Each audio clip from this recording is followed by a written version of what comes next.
At number 10, we have Harry Osborn. Son of Norman Osborn and the heir to the Green Goblin mantle, Harry Osborn gains even more power than his father for a time, but eventually succumbs to Goblin's disease. When Harry is born, his father, an industrialist obsessed with money and success, bargains his soul to the demon Mephisto in exchange for mass success in business. This leaves Harry with basically no chance at a happy life, inflicting him with a number of personal tragedies in adulthood and eventually banishing his soul to hell. And all this is the primary reason he isn't higher on the list. He gets so tormented by this that he fast tracks himself into villainy, overdosing himself on the Goblin Serum in an effort to live up to his father's power. Which he does for a time. Which is why he makes it onto this list, but he doesn't last long because he contracts an illness from the Goblin Serum and dies early. At number 9, we have Peter Quill, or Star-Lord. Leader of the Guardians of the Galaxy, Peter Quill is the son of Jason in the comics, previous Emperor of Spartax, and holder of the mantle Mr. Knife. But in the movies, Peter Quill is the son of Ego the Living Planet, who's an extremely powerful villainous celestial. In both cases, Star-Lord is left with some pretty raw daddy issues which inform his character in pretty significant ways. The best thing his problematic fathers do for him is push him to be a very powerful and influential hero who is an adept tactician, pilot, and marksman, and has 3 times a human's lifespan, which is pretty cool. Considering he's half human, half supervillain in both these cases, he has really impressive feats under his belt that put him in a higher tier of power levels out of all the children of villains on this list. At number 8, we have Baron Helmut Zemo, son of Baron Heinrich Zemo. Heinrich is the main enemy of Captain America during his time in World War II, and his son, also Baron Zemo, just with Helmut in the middle, finds a way to become an even more powerful villain than his dad was. Driven by revenge, Helmut Zemo blames Captain America for his father's death and makes it his goal to take down the hero for good.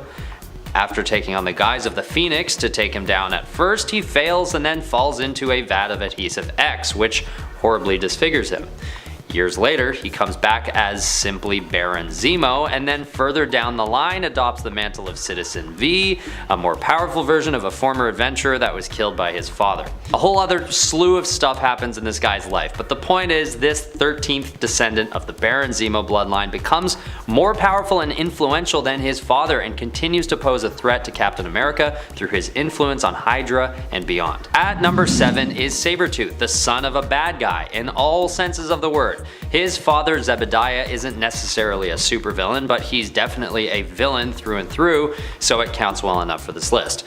When he notices his son's mutation starting to form, Zebediah locks a young Sabretooth, aka Victor Creed, in his basement and yanks out his sharp teeth one by one. Convinced that Sabretooth is a spawn of the devil, his father keeps him in captivity for so long that Victor decides to bite his own hand off in order to escape his bindings. Before he goes off to become Sabretooth, he takes a quick pit stop to kill his evil father, which is quite satisfying, to be honest. Sabretooth is a real powerhouse of a villain who famously becomes a nemesis to Wolverine and has been part of such teams as the Brotherhood of Evil Mutants, X-Force, and even the X-Men for a brief period. At number 6 is Genesis, aka Evan Sabanur, son of Apocalypse. Evan grows up surrounded by good mutants and seems to do everything in his power to follow a path of good. He teams up with heroes like Jean Grey and Deadpool to fight off the Brotherhood of Evil Mutants, and more specifically Daken, who is the main leader of the organization for that time. Eventually, during the Axis storyline, Evan matures into what appears to be a spitting image of his very powerful and very evil father Apocalypse, and teams up with an inverted X-Men group who try and take over Manhattan. In this event, Evan faces off against the Avengers, showing how far he's come as a powerhouse up until that time. Tragically, Genesis finds himself caught between good and evil for his whole life until his untimely death during the Age of X-Men storyline at the hands of Omega Red. But he has an impressive run and actually shows some self-control not to fully give in to evil, especially considering who his dad was. At number 5, we of course have Scarlet Witch.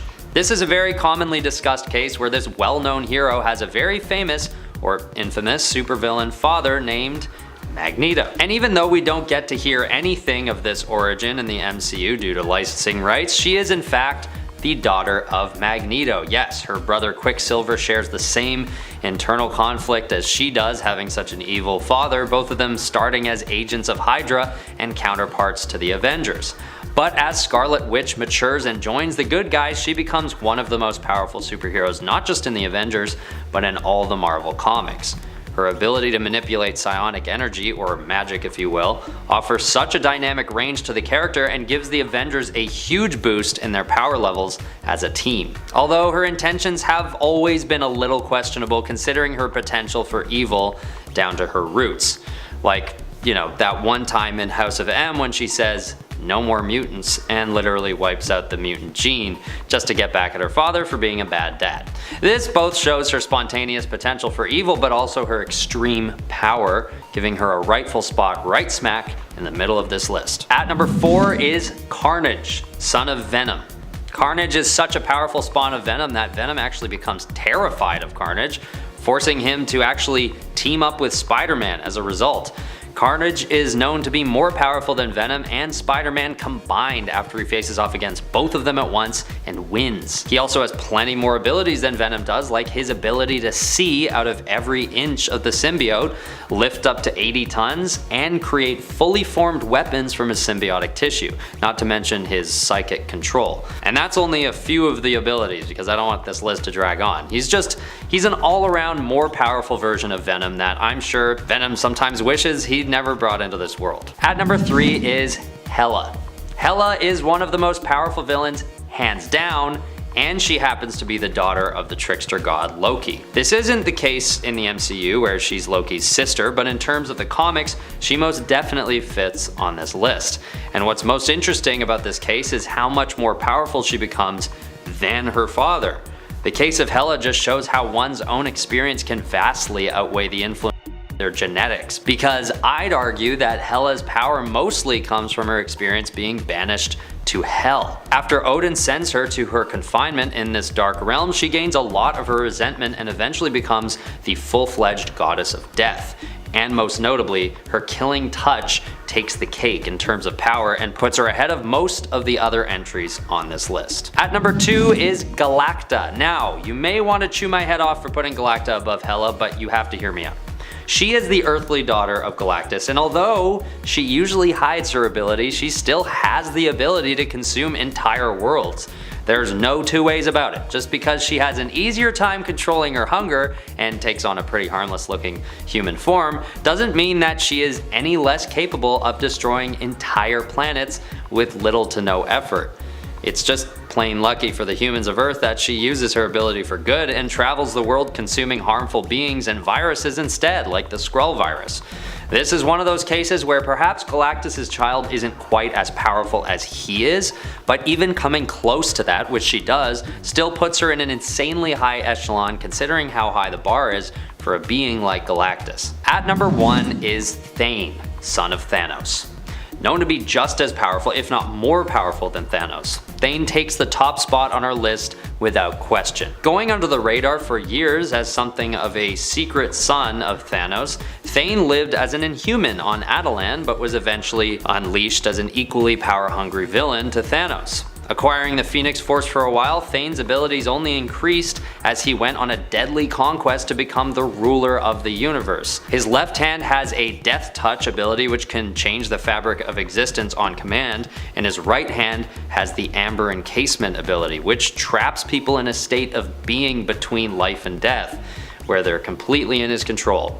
And of course, the Phoenix Force, when he gets it, only augments these powers while he has it. Luckily, Thane is currently banished in the God Quarry, the only place that Thanos could think to keep him from taking over the universe and getting in the way of his own tyrannous pursuits. Number 10, Moleman. Moleman is the original Fantastic Four villain. He's where their fight with evil all began back in issue number 1 of the Fantastic Four series. While Moleman's radar sense might not be as impressive and may not quite rival that of Daredevil's enhanced senses, Harvey Elder is also a super genius who generally has an army of monstrous creatures at his back, whether it be the Moloids or the creatures of Monster Isle. Either way, they generally tend to be fearsome and often deviant related.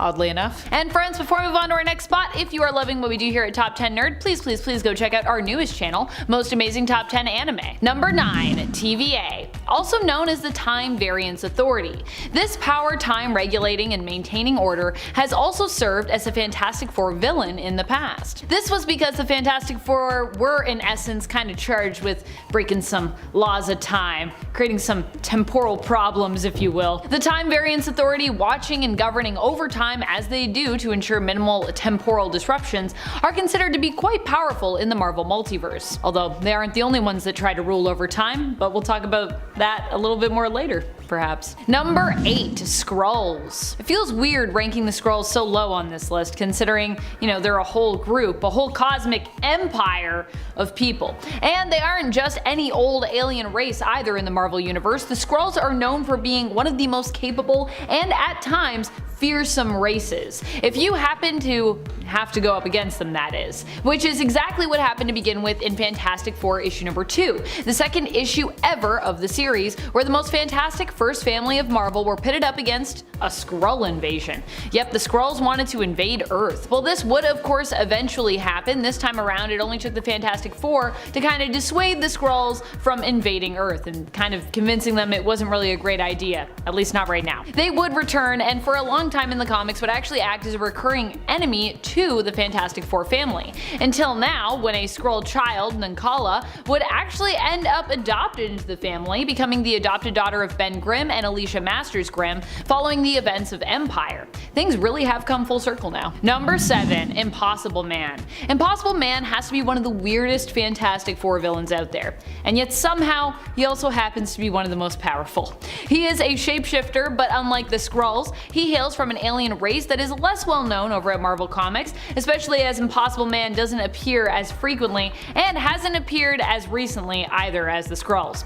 I think the last time we saw Impossible Man was in like 2013, so it's been a minute. So who is he? Impossible Man is an alien belonging to the race known as the Papapians. He can transform into almost anything and can even split himself into multiple parts. In fact, this is how Papapians reproduce. He appeared as early as issue number 11 of the Fantastic Four and hails, like all Papapians, from the 10th galaxy. In terms of presentation, he's somewhat similar to Superman's own villainous, overpowered nuisance, Mr. Mxyzptlk. Number 6. Namor the Submariner. One of the things Namor is most well known for is his rivalry with the Fantastic Four.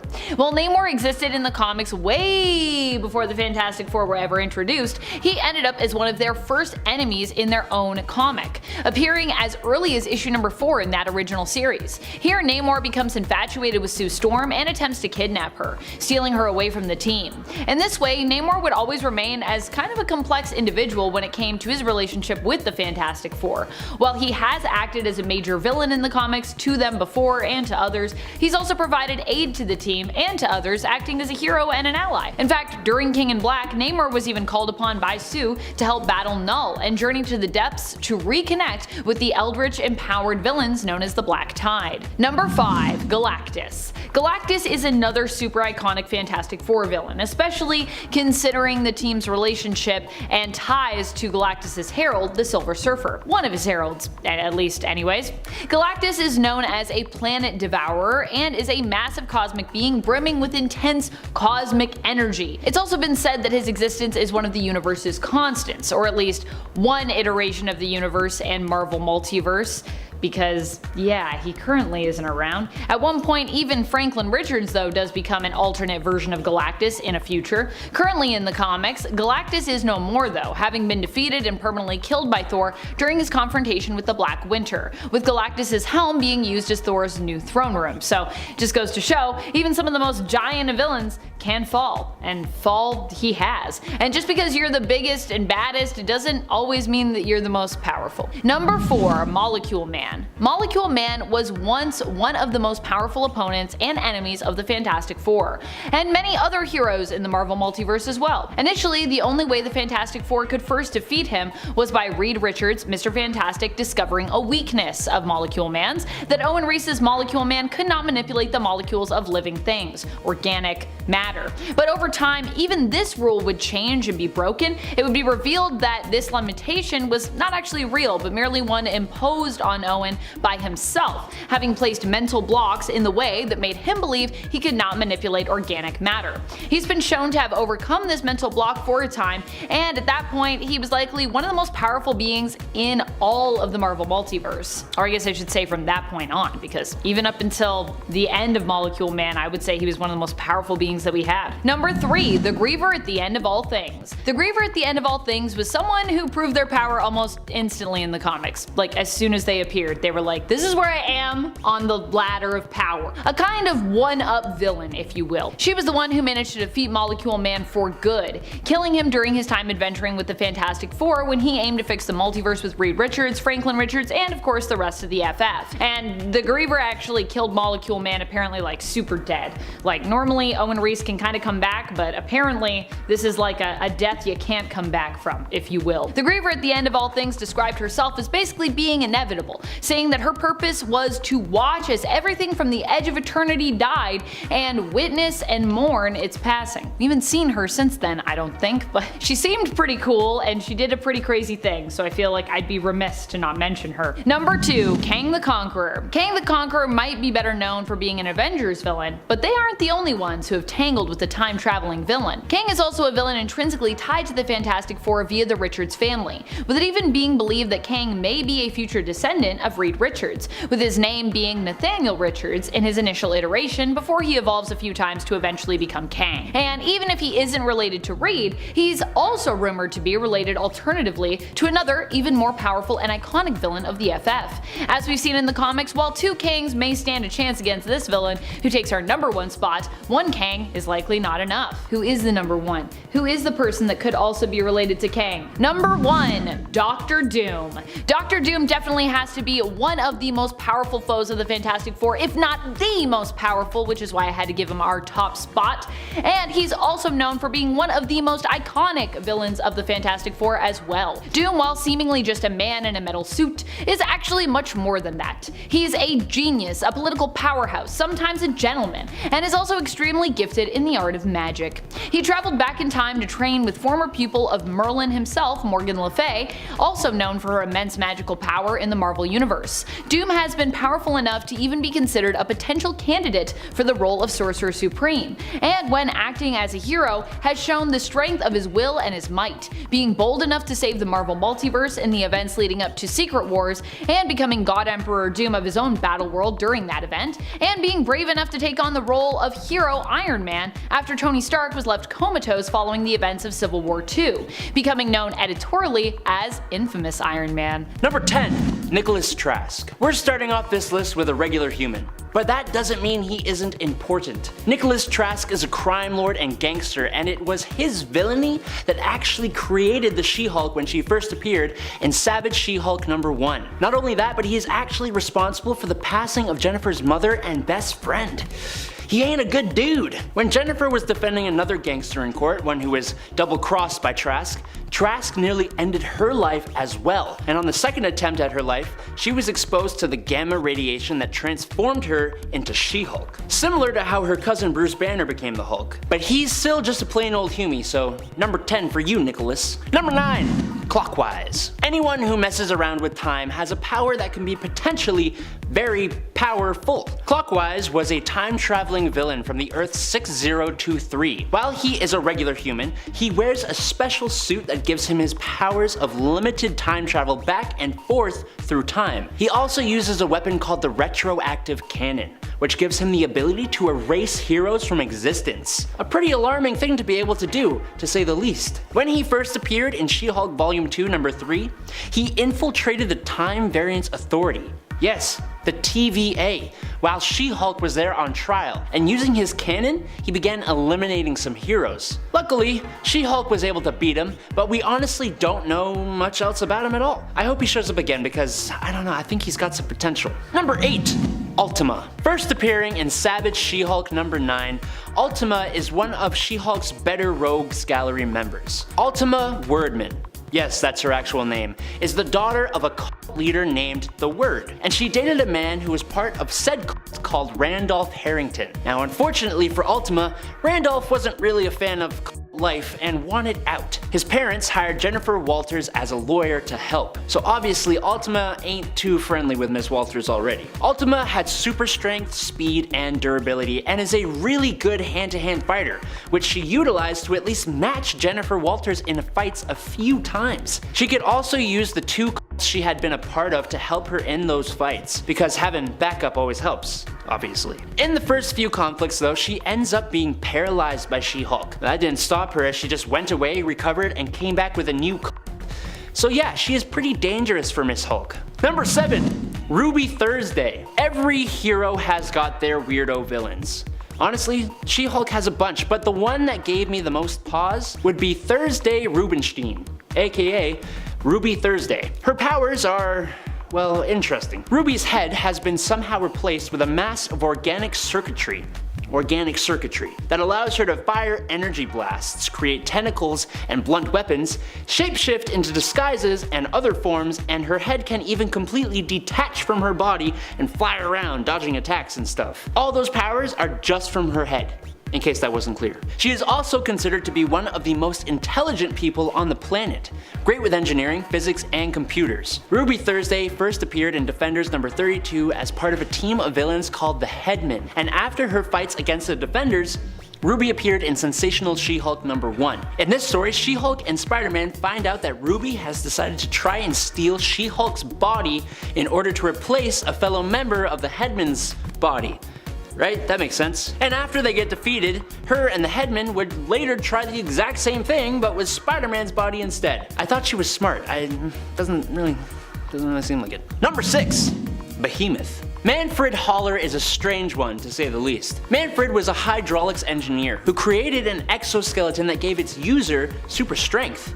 But for some reason, he made it in the shape of an elephant. He first appeared in Savage She-Hulk number 17, when he proved the power of his exoskeleton by fighting She-Hulk and nearly defeating her before he stopped the fight. So he is clearly a very intelligent guy who made a pretty powerful invention. So it's kind of confusing to me as to why he would allow this exoskeleton tech to find its way onto the black market, prompting Stark Industries to run him out. After that whole debacle, he ended up coming into contact with a shard of a crystal of Sidorak, which turned the elephant exoskeleton into his actual exoskeleton, which is a form he can switch in and out of at will. He then returned as the villain known as Behemoth, or Man-Elephant. He is strange for sure, but do not underestimate the power of this guy. Number 5. Unum. Unum is an interesting villain. She was actually created by the cosmic entity Enmity, out of remnants of other really powerful villains. And her sole purpose for existing is to end the existence of all female superheroes. Technically it's all heroes, but she's starting with female superheroes.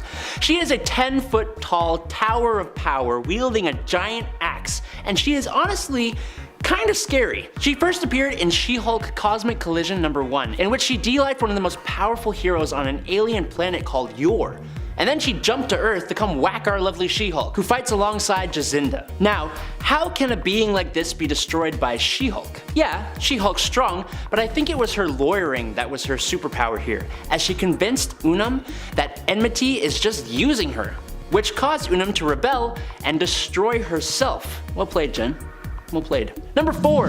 Volcana. Marsha Rosenberg was alongside Mary McFerrin when Dr. Doom gave the two powers to fight for him. Marsha was given the power to transform into volcanic plasma, stone, or ash, which is honestly kind of really cool. But alongside that, she also got superhuman strength in her stone form as well as superhuman durability. Volcana would fight She-Hulk so many different times. But the villain's life wasn't for her. During Secret Wars, she actually had a relationship with the astronomically powerful Molecule Man Owen Reese. But not too much later, she returned to the life of scum and villainy, fighting She-Hulk again and losing again. These villains never learn, man, I'm telling you. Number 3. Titania. Mary McFerrin, aka Titania, is the prime arch nemesis to Jennifer Walters' She-Hulk. She first appeared in Marvel Superhero Secret Wars number 3 and got her powers from Dr. Doom alongside Volcana, who is number 4.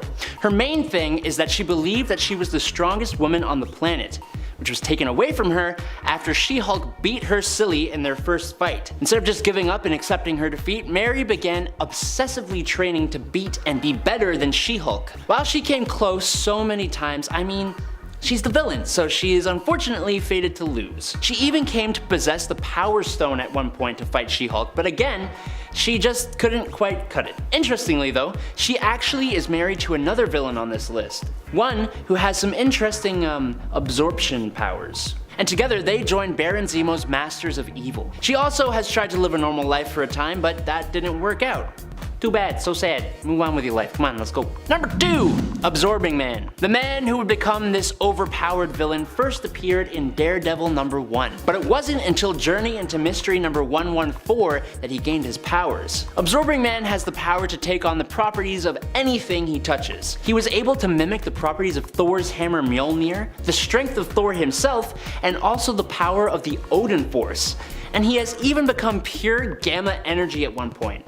It's honestly kind of ridiculous. In his fight with She-Hulk in She-Hulk Volume 2 number 23, She-Hulk actually reveals one of his main weaknesses. While he is able to control what he absorbs, he can't control it if there is just too much of whatever thing is around him. So, for example, if you put Carl here in a room and you fill that room up with a ton of oranges or something like that, Carl wouldn't be able to resist taking on the properties of an orange. So now you can think about how that works because I've had an absolute enough of this. Okay, let's move on. Number 1, Abomination. Another gamma mutate. Emil Blonsky has historically mainly been a Hulk villain, and he still is, but him and She-Hulk have had their fair share of run-ins. With the new She-Hulk show coming up, in which Abomination will play a large part, it's only fair to mention him. And as he is an incredibly powerful villain that has given even the Hulk some trouble, he deserves to be here. Apart from his immense strength and durability, Abomination can generate toxic gamma radiation that's lethal to anyone who comes close, besides other gamma mutates, like She-Hulk. He also has an incredibly strong healing factor that gives him a massive leg up in battle. He first appeared in Tales to Astonish number 90 as a Russian spy who intentionally gammas himself into becoming this monstrous thing. So as a spy, he also comes with all that knowledge and combat experience. Not to mention that he retained all of his intelligence because, can't turn back into a human, so it's only fair that he's at least smart too, I guess. At number 10, we have Kurse. This dude is known to be one of the physically strongest villains on the list in terms of brute force, and he shows that off a few times by beating Thor in hand-to-hand combat without really breaking a sweat. Although he appears in one of the worst Thor movies, I would say, Thor the Dark World, this villain is not to be written off so fast. This is one of those villains that isn't just defined by one character and comes back around with multiple different creatures taking up the mantle. But the original, Algren the Strong, has enough strength to take down the likes of Beta Ray Bill, Thor, and Loki. And even after this, the Beyonder decides to enhance Kurse's abilities fourfold for some reason, as if he wasn't strong enough already. This forces Thor to put on his belt of power to take on the Dark Elf, something he seldom ever does. Although he does get the job done eventually, this guy really gives Thor a run for his money. At number 9, we have Hela, daughter of Loki and giantess Argerboda. Hela is feared to be a huge threat from the get-go by none other than the Allfather Odin. And if Odin is concerned about someone, you best believe they're gonna be a real powerhouse, especially with the anger and resentment that Hela carries with her to Hell when Odin banishes her there. It's hard to tell if this was a good or bad move by Odin to send her to Hell because it definitely motivates her to come back and try and kill as many Asgardians as possible, which she does when she gets back. But what else was Odin gonna do? It's his granddaughter after all. She's able to time travel, kill immortals with bolts of energy, and she even somehow shows signs of being able to slow down Thor's hammer mid-motion and redirect it at him in battle. But the way she really shows her power is through her manipulation over life and death with her Death Touch ability. It's unclear if she was able to acquire these unholy powers from her time in Hell or if she was just born this way. But regardless, she's always been known as one of the toughest villains Thor will ever have to face. At number 8 is the Destroyer armor. This isn't really one particular villain, but a suit of armor that is so overpowered that whoever wears it would end up at number 8 on this list regardless. I really don't know what Odin was thinking when he created the Destroyer armor because he decided to make it stronger than Mjolnir and capable of killing gods. And okay, fine, before you comment that was just rhetorical, I do know what they were thinking. Odin creates the armor with Zeus in preparation for a potential battle with the fourth host of Celestials. So maybe I do sort of get it. But they make the armor so powerful that it becomes a weapon to be manipulated by Thor's adversaries on multiple occasions. Made out of an unknown metal known to be stronger than Uru, which is what Mjolnir is made out of, the armor is entirely invulnerable, physically speaking. But it seems relatively easy to take control of because Thor ends up facing off against it a number of times. It always tends to be a really dicey battle too, because Thor is a god, and as we know, this armor can kill gods. So yeah, I had to throw it on the list here. At number 7 is the Black Winter. This villain, it's hard to refer to a giant life-eating cosmic mass as a villain, but anyway, this thing, I'll say, is so powerful that it's only destroyed when Thor becomes herald to Galactus and they team up to take it down. The Black Winter is the being that destroys Thor's home galaxy, and it comes back to take him out for good, which naturally motivates Thor more than almost any other battle we've seen him in. Luckily, he has Galactus on his side, because otherwise this might have just been an opportunity for the Black Winter to simply finish the job he started years ago. Thor does take down the mass, but also turns on Galactus, making it a 2-for-1 takedown in the end. This is actually a smart move.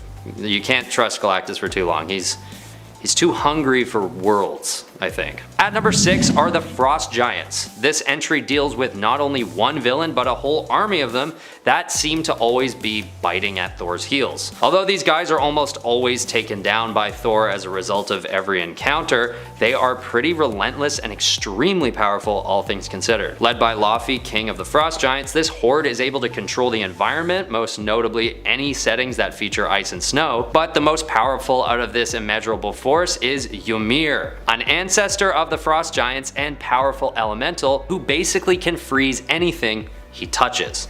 He's the worst of the Frost Giants and is so overpowered that he's more of an entity than a beast. In fact, Thor is known to have trouble taking him down, leaving the job to Odin most of the time. At number 5 we have Surtur, the king of the fire giants. An immortal being, Surtur is basically incapable of being killed for good, so he definitely ranks high on the list, even if that were all he had going for him. But that sure isn't it. This monstrosity has shown stronger power levels than even Celestials, most notably when he's hit with Thor's God Blast and doesn't even flinch. This attack is known to be Thor's strongest by far, and in the past it's even warded off Celestials, so that's a huge accolade. And on top of all that, in this same encounter, Surtur even kills Allfather Odin, which is naturally a pretty unprecedented feat. Surtur is also known to be a good strategist, strangely, and wields the Sword of Doom, which is capable of destroying whole dimensions on its own. So naturally he is not to be messed with, and with his immortality in consideration, it's pretty well confirmed that Thor and his allies are never truly gonna take this guy down for good. At 4 is the Midgard Serpent, or Jormungand. During Ragnarok, a prophecy foretells that the Serpent and Thor will one day kill each other in combat. So this bad guy is undoubtedly known as one of Thor's toughest opponents, hands down. He's a constant threat to Asgard, and much like Surtur, is known to be immortal, so there's really no ending this guy once and for all. He's more commonly cast away as a prisoner, which is commonplace for any villain that shows signs of immortality, but when he's on the move, he's known to be one of the most powerful and threatening forces Thor ever faces off against. He's capable of causing earthquakes effortlessly, and has the ability to create illusions on command to confuse the Asgardians. His poison is also known to take down gods, so Thor is always on the move to avoid battle with this villain, whatever the cost. At number 3 is Mangog. Aside from his sheer power, this villain has one of the most epic backstories that sort of makes you think that the Asgardians made their own bed with this guy.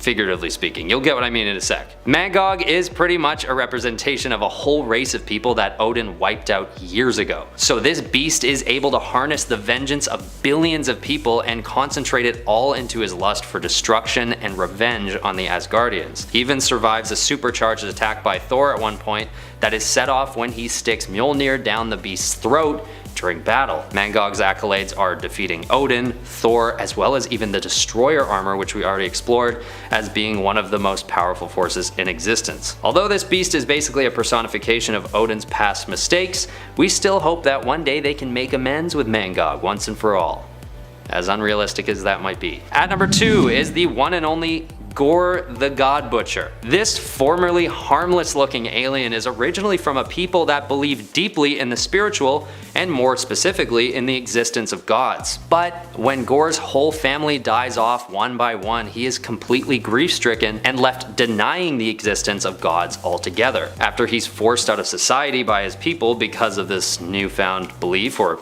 disbelief rather, he goes on to find out that gods do in fact exist, which angers him considering they had done nothing to help him and his family. This all leads him to coming into ownership over All Black, a symbiotic sword that has the power to kill gods on contact. And paired with his undying resentment towards the gods, Gorr and his new god-killing sword make for one of the most intimidating and motivated villains to any and all gods who know of his existence. Although he may not be the most powerful by metrics, I put him high on the list because his horrific backstory informs an unmatched drive to kill Thor. And I wanted to honor the hype that he rightfully deserves as his appearance nears closer in the new Thor movie. And finally at number 1 we have to put Galactus, because there's really no other being more powerful than Galactus, and he has been a villain to Thor time and time again. First introduced in Fantastic Four number 46, Galactus, aka the Devourer of Worlds, is simply on another scale of destruction than anyone else on this list. Another immortal being, it's impossible to take this guy down for good, but even getting the chance to banish him comes at such a price that he's almost not worth fighting a lot of the time. Hence why Thor actually teams up with him as mentioned earlier on the list. He's equipped with abilities beyond force and into the realm of reality warping, being able to change the outcome of certain realities on command, and of course, destroying whole planets at will. Although Thor does gather enough power down the line to defeat Galactus, it takes years of refining his abilities to do so. Number 10, Sin Eater. Okay, he's not really that powerful, but he is an important part of developing the backstory of Eddie Brock that led him to be joined with his faithful symbiote. Stanley Carter was an agent of S.H.I.E.L.D. working in research and development when he was injected with experimental drugs to increase his strength and endurance. The downside is they also made Carter turn violent. Very violent, which led to his resignation from S.H.I.E.L.D. and causing him to eventually become a detective in New York City. Carter became obsessed with slaying anyone who sinned and abused their authority, becoming the Sin Eater. Peter Parker revealed Sin Eater's true identity as Stanley Carter, which by extension was the thing that killed Eddie Brock's journalistic career, as Brock had published articles about the Sin Eater in the Daily Globe, claiming it to be Emil Gregg. In turn, this was the cause of Brock's hatred for Peter and eventually his bonding with the alien symbiote Venom. We started off small, but Venom's villains get exponentially bigger from this point going forward, so before I go from number 10 to number 1, jump to the comments and let me know which of your favorite Venom villains you're hoping will show up in this video. Moving on to number 9, Scream. Out of all the Life Foundation symbiotes considered to be the offspring of Venom enhanced by the said Life Foundation, Scream is probably the one to do the most damage to the Lethal Protector. Using the body of Donna Diego as a host, Scream was one of the deadlier of the Life Foundation symbiotes, and funnily enough, had a similar character arc to Venom, starting out as a villain and then evolving over time and over other symbiote hosts to seek redemption and try to be a hero. While she is one of the Life Foundation symbiotes, she definitely appears to be the strongest and the most threatening and independent, leaving on her own while the others seem to be more comfortable sticking together. Number 8, Toxin. Being Venom's own grandson, making him the 1000th symbiote in the Venom lineage, Toxin is by and large one of the most powerful symbiotes other than his pappy and grandpap. His role as 1000th symbiote meant that he was destined to be powerful, a fact that Venom took into account planning to protect and guide the new symbiote from its father, Carnage, who intended to destroy the symbiote for his own psychotic reasons. Venom instead changed his mind about his grandson and intended to destroy him too. Eventually, after Eddie had lost the anti-Venom symbiote, Eddie was forcibly bonded to Toxin and fought against Venom once again before having the strength to go up against Chthon. It's a little hard to decide if Toxin is a good guy or a bad guy. The symbiote is kind of both, like most of its race. It depends on its host.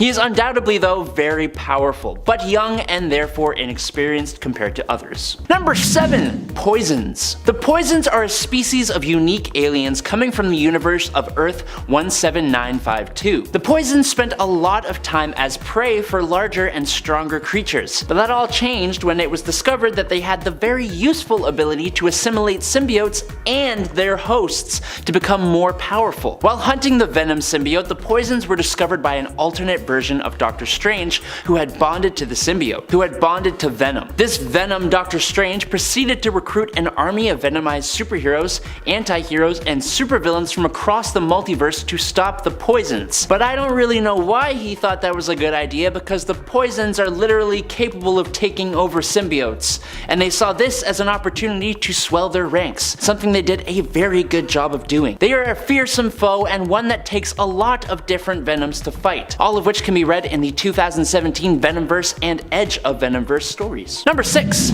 Spider-Man. Obviously, Peter Parker, Spider-Man, is not a villain. Not to us at least. But he was absolutely the first and main adversary to the Lethal Protector. He rejected the Venom symbiote after almost giving it the life it wanted. Butthurt and looking for vengeance, Venom found Eddie Brock, who had similarly been metaphorically burnt by Spider-Man, thanks to that whole Sin Eater debacle.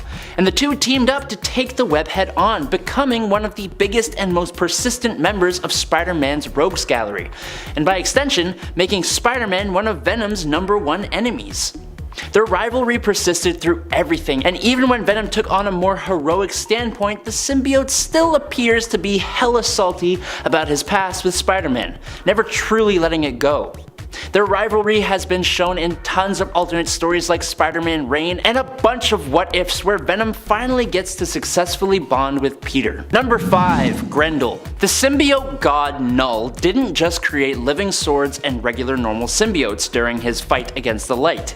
No, that insane dark god also created symbiote dragons, and it's about as terrifying and, admittedly, pretty awesome as it sounds. Powerful enough to kill most gods, these dragons, the main one named Grendel, were used as everything from mounts to weapons of mass destruction capable of annihilating entire civilizations. The living abyss they were made up of could also be used to smother entire planets or infect gods and mortals with parasitic symbiote offshoots, turning them, in turn, into soldiers for Null's army. Grendel, who attacked the 6th century Danes and was defeated by Thor and was in turn frozen in ice, and most of the other symbiote dragons like the Red Dragon, who was called Grendel's mother, who was also defeated by Thor, destabilized and dispersed into individual symbiotes, which sought out hosts and eventually rebelled against Null and imprisoned him in the heart of the symbiote homeworld, which they renamed Clintar, which is the symbiote's word for cage. Number 4. Carnage. The red symbiotes always seem to be the worst of the worst, and the one that would be born from Venom himself seems to be the worst of the worst of the worst. When Eddie Brock was briefly detached from the Venom symbiote, he was imprisoned, and his cellmate was none other than Cletus Cassidy,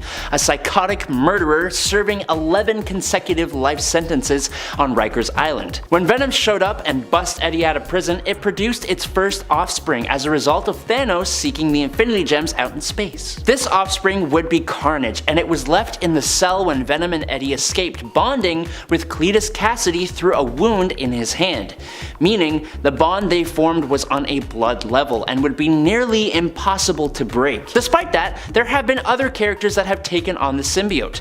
Norman Osborn was a notable one when he became the Red Goblin and was absolutely terrifying. And then I would be silly to not mention that the Grendel dragon that we just talked about had part of itself merge with Carnage to create an incredibly terrifying version of the symbiote known as Dark Carnage that absolutely put up a hell of a fight against Venom and others. Number 3. Bedlam. Bedlam is big, angry, red, and seems to enjoy a good fight.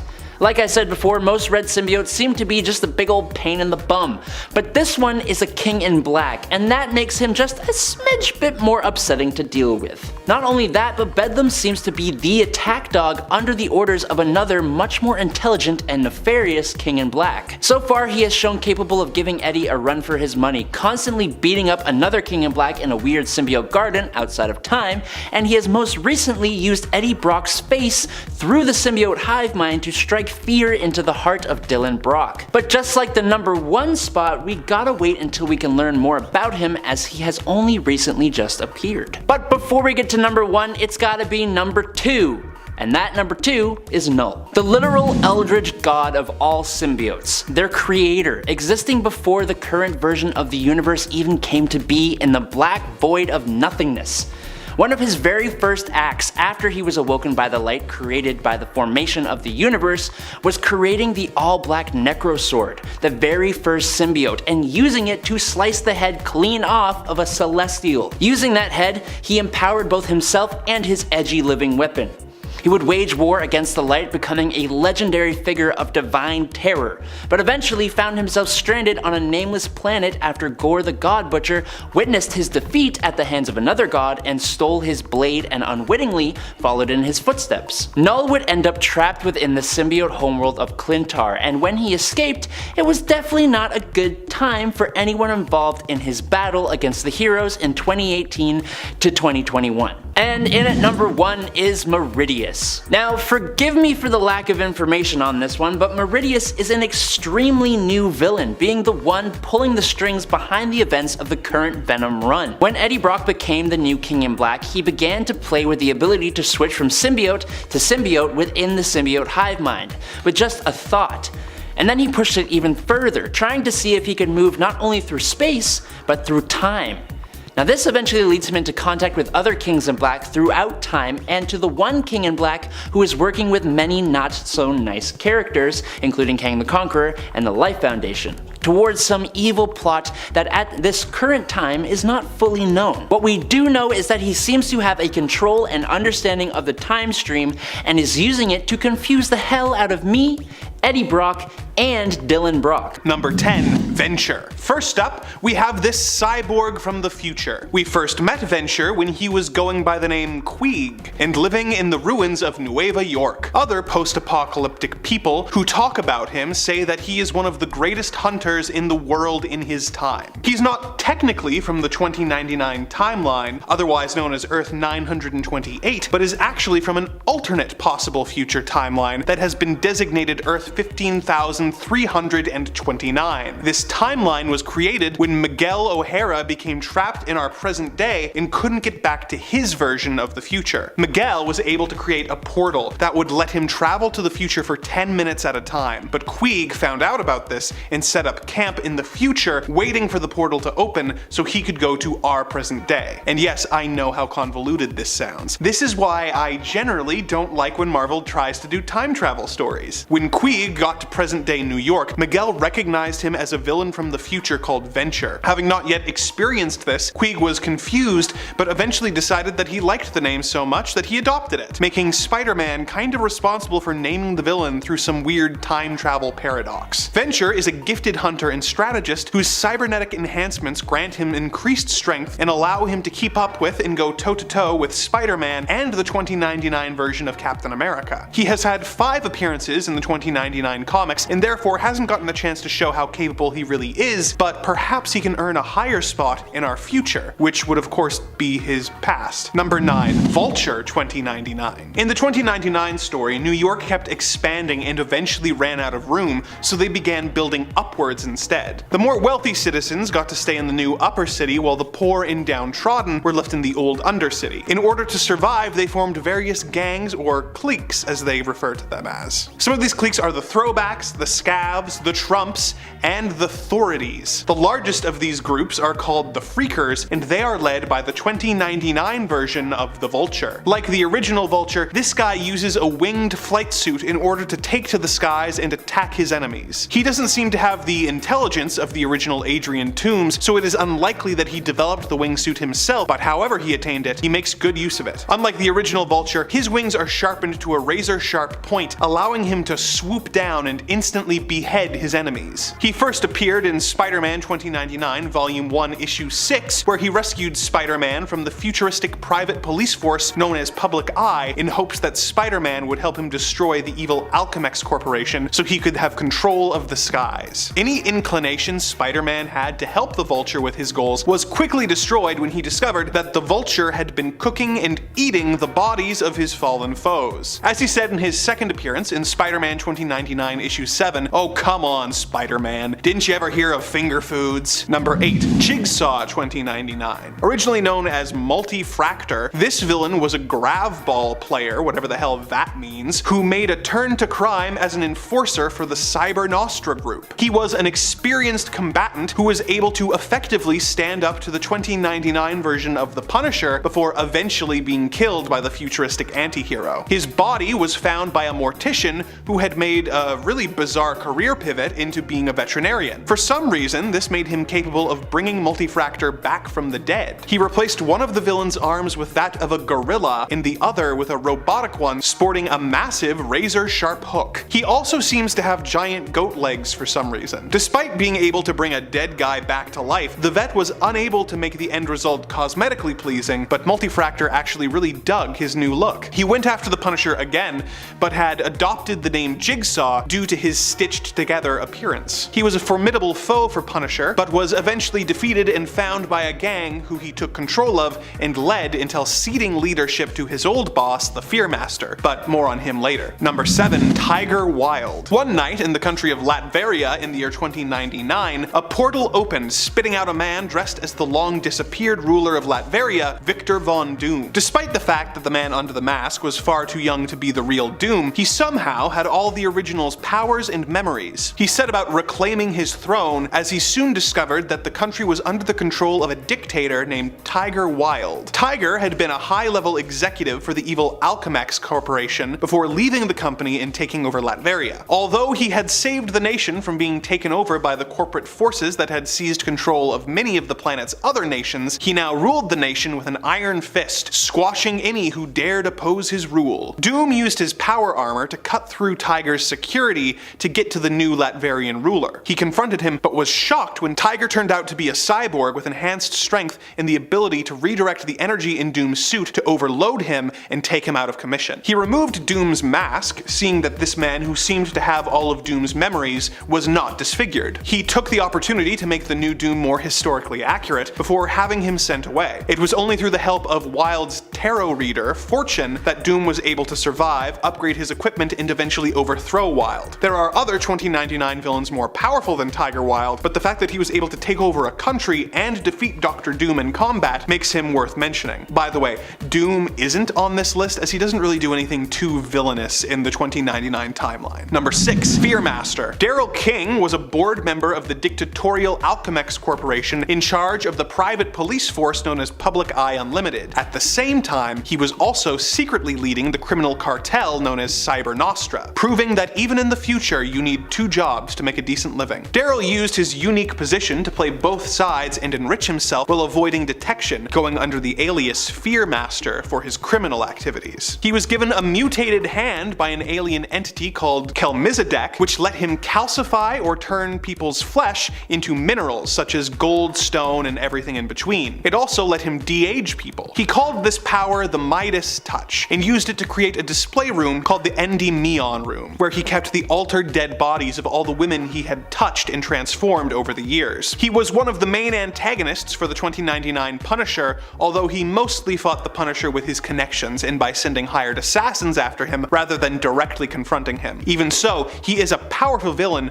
both due to his political power and his superpowers. Number 5. Goblin. The 2099 version of Spider-Man has 2099 versions of several of the original Spidey's enemies, such as this version of the Green Goblin, simply known as Goblin. The Goblin is really a Catholic priest, Father Jennifer D'Angelo. Her goblin suit was the source of her powers, which allowed her to fly with giant purple wings and shoot energy blasts at her enemies instead of pumpkin bombs. The suit also granted her super strength and was capable of projecting hallucinations, an ability she used to trick Spider-Man into attacking civilians that she had made look like her. Her goal is to replace Spider-Man as the defender of downtown Nueva York, as she believes that Spider-Man is a corporate tool, but her methods intelligence and willingness to team up with criminals like the 2099 Vulture earn her a spot on this list of villains. Number 4. Flipside. During the heroic age, an android called Flipside was created and programmed to emulate the powers of whatever superhero it first came across. It was eventually found by a band of thieves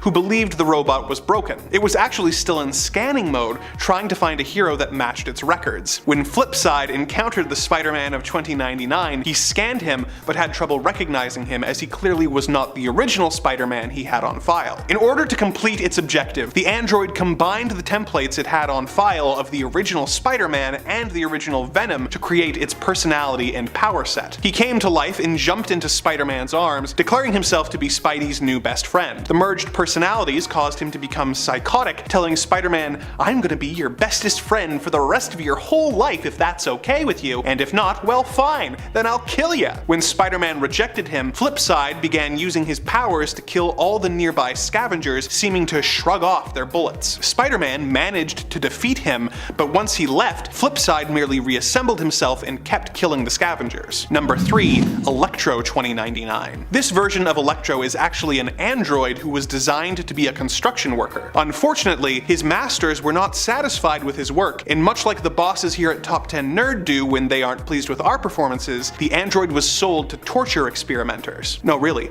haven't you ever wondered what happened to all the other hosts this channel has had? Only Amanda has a fan base big enough to keep her safe. Torture experimenters were people who used robots to test the effectiveness of the various torture methods they were developing in the dystopian nightmare that is Marvel's 2099. When the android was being tortured with electricity, however, the overload fried his obedience chip, making him self-aware and able to rebel against his masters. A generator accident gave him electric powers such as electrokinesis, energy absorption, and flight, and he took on the identity of Electro, joining the new version of the Sinister Six in order to take on the Spider-Man of 2099. Number 2. Venom 2099. Kron Stone is actually the half-brother of the 2099 Spider-Man, Miguel O'Hara. He is a ruthless psychopath who gets a perverse thrill from hurting other people. He was a mercenary working with the infamous Skin Posse until he was seemingly killed in battle and dumped in the sewer. It turned out that when he entered the water, he was not quite dead, and he floated through the sewer system until by total coincidence